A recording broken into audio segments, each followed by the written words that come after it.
So I've been a photographer for many years now, but I rarely print my images. Oh, hello by the way. I do have an A3 plus size printer. You can see it here in the background. This is the Epson Stylus Photo R2400. A great printer of its time, but sadly it's been discontinued sometime in the last few years and is now pretty obsolete, as you can no longer buy the inks for it. To be honest, I haven't used it in a while and the print heads have got clogged up. I was going to repair this, get it cleaned out and wear it back into life again, but having found out that the inks are no more, it's basically bricked.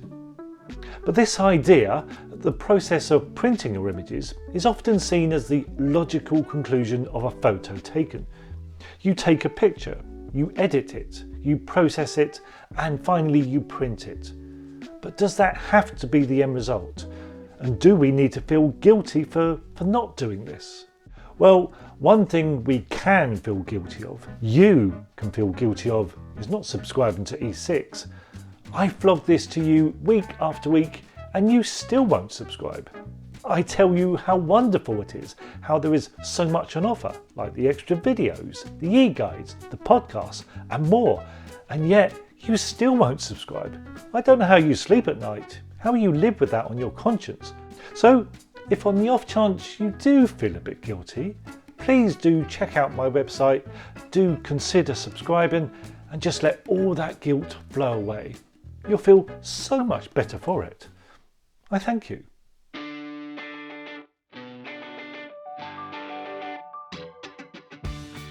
So I bought this particular printer back in 2005 when I was planning on producing and selling prints. It was a short-lived affair though, as I soon found out that it's not easy to sell prints. These were available to buy online on my website, but I also booked a few craft fairs to sell these direct to the public in person too. However, I hardly sold any. The images I created were all taken on transparency film, colour transparencies. So that was shooting analog and printing digital. But today we are shooting digital and printing digital, or alternatively, presenting digital on social media.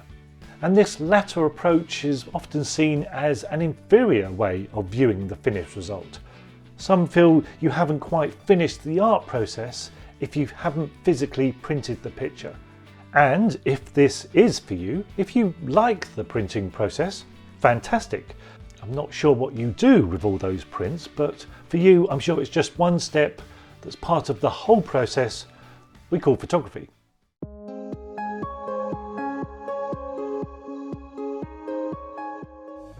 Now, I think the problem with making and selling prints in the UK is how photography is seen over here. It's not seen as an art form. It's not really seen that way. It's just a hobby or it's a profession on a commercial basis. Therefore, prints in general do not sell. They don't sell for large sums of money, simply as they are not placed and valued in the same way as other art, paintings, etc., which is a pity, simply because I can't paint. So we may see ourselves as artists with the pictures that we take. I myself would call myself an artist, a creative person. But the end product is not seen as art. It has no real value. And I think this is now seen across the board in general when you see how little images sell for magazine use now, for example.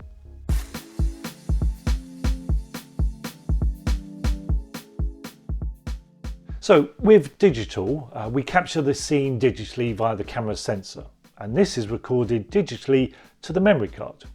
We then download these digital files to our digital computers. We process that digital file with digital software and we save it as a finished digital file. And it's from here that we have two choices. We can go the old-fashioned route and print it out onto paper. We send a digital file to the digital printer to reproduce the image on digital printer paper, ready to frame and put on the wall perhaps. But then it's just for your own enjoyment really, unless you're a well-known photographer who has a gallery or shows their work at exhibitions, who will actually get to see this finished printed result. Kept in digital form, however, it can instead be uploaded to the web, where we now have virtual galleries on our websites and on social media. somewhere to place them for others to admire and probably criticise as well. Two different processes, but also two different costs as well. The outlay on a large printer, together with the running costs of printing paper and ink, cost money, but presenting that same image to the virtual gallery online is pretty much free. The same could be said about presenting your work in a different form, in a book maybe, and we can all get our pictures made into a book relatively cheaply these days, so that we've got our own copy of a project or a particular shoot, as something to show family and friends perhaps. If you want to show that to a wider audience, however, then you have to bulk buy those books and sell them, just like you would do with a print, this being self-publishing. But it is not cheap, and it's a bit of a gamble of how many copies you will have printed and how many you will actually sell, and you may not even recoup your costs doing so. The cheaper way to do this then, the free way in fact, and the route I have taken a few times myself, is with ebooks, digital books, presenting the same things, the same images, but to be viewed on a computer or on a digital device of some type. Free to produce, well, apart from your time, but quite easy to sell and sell for a much cheaper price than a regular book.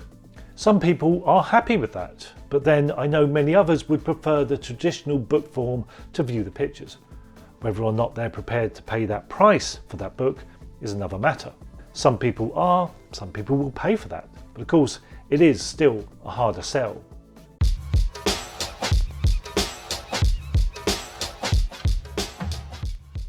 Therefore, the way we have got used to viewing our digital images by default is on the computer or on a tablet or on our phones or even on a TV screen perhaps. Digital images presented in digital form, and I see nothing wrong with that. This is a digital age now after all. And in fact, people often question me as now I am back shooting film and creating results this way, which again, I don't print. Instead, I scan those results to create a digital version, which used to be with a traditional desktop scanner, but that was very time consuming to use. So now I use a digital camera for a quick and easy way to make those analog files into digital ones to upload to the web, to social media, for you, the public, my fans, to see. If I simply printed out an A4 print on a printer, such as the Epson, as I don't have a traditional film enlarger, I would still have to scan the image just to send it digitally to the printer, if it was still working. And with that finished print, how would you see that result? I would have to come round all your houses with the print to show you, or you'd have to come round to mine, and I simply haven't got the parking space. For me, shooting film now is not necessarily about the end result, the result that of course simply becomes a digital file so that I can show you them on my Instagram perhaps. No, it's the process. It's using a film camera in the first place, loading the film and shooting with film. It's processing the film at home, it's creating an analog negative via a chemical process. That's what shooting film is all about for me. I therefore have to create a digital version of that, which I feel still reveals that analog capture, so that I'm not the only one that gets to see that.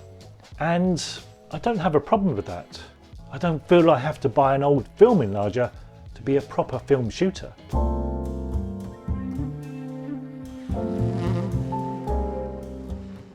However, saying all that, if I do want to make a print, even if it's just to put a small one in a frame somewhere, I've replaced the Epson printer now, but not with a like for like, not a full-size A3 size printer, or even the latest A1 Megabeast size printer, which takes litres of ink. No, instead I've downsized, and last year I purchased an Instax wide printer. Now I can send one of my images, analog or digitally captured, from my phone directly to the printer, and it will print out a lovely little Instax wide print. This is my version of printing now. The size of this doesn't matter. The process of how this is created doesn't matter.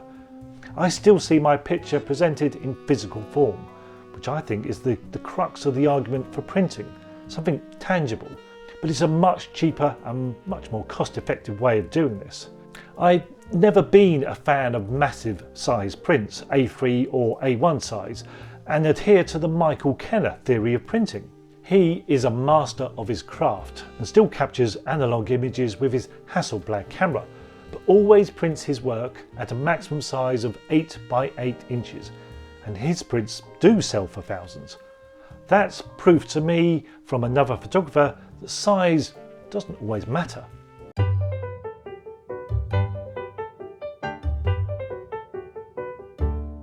My second approach to printing is again old school, very 1970s, with the purchase of this camera. Yes, this is a camera. It's a folding Polaroid called the SX70. Now I'm shooting with analog and printing analog, all in one device. You can keep your Canon Pro 1000. This is much more fun.